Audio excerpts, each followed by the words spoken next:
C'est venu au fur et à mesure, dans le sens que je sentais quelque chose dans mon cœur, hein, de me donner au service de l'Église.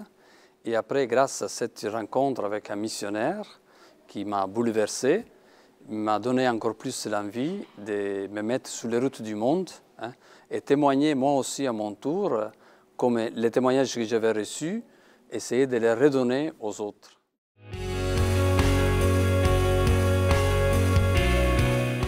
C'est la rencontre avec l'autre qui me dévoile une facette, si on peut dire ainsi, de cet unique Dieu qui est amour, mais qui parle d'autres langues et qui se manifeste parfois aussi par d'autres religions, mais qui te touche de l'intérieur et il confirme ainsi la foi dans laquelle je crois.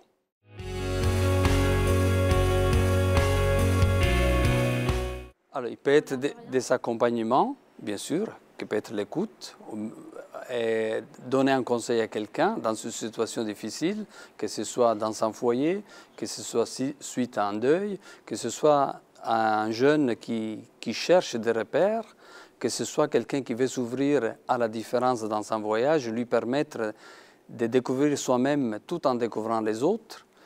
C'est cela pour moi, c'est ce qui fait la vie chrétienne de chaque jour. Voilà.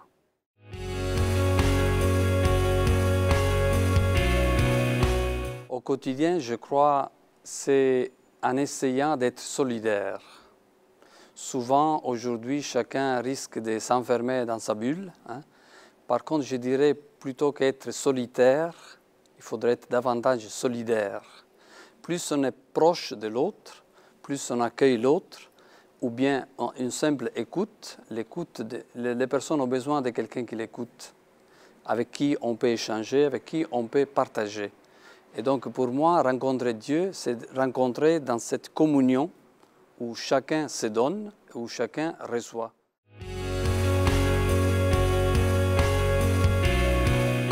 Les difficultés, je crois que c'est lorsqu'on essaye d'être juste, mais pas juste dans le sens que Jésus nous dit, hein, de la justice dont Jésus parle. Hein.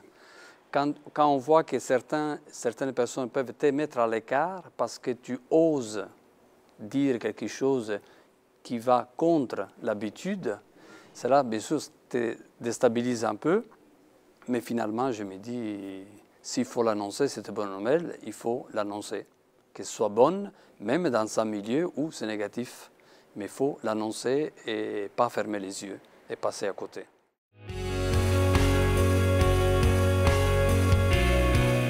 Lorsque j'étais au Cameroun avec les lépreux, et une sœur colombienne m'avait dit, et qui partait en vacances, elle m'a dit, voilà, tu resteras 3 mois ici dans ce village, et m'avait confié un enfant pour dire, l'enfant, il te montrera les familles là où il y a les lépreux, car lui aussi, il était enfant de lépreux.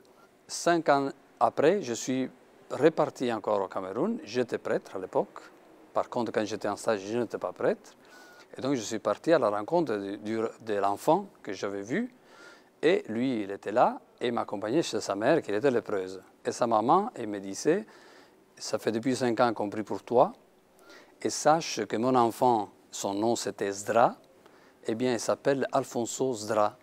Entre-temps que tu es absent, il a été baptisé, on lui a donné ton prénom. Et je l'ai découvert cela 5 ans après, et cela, ça m'a beaucoup ému.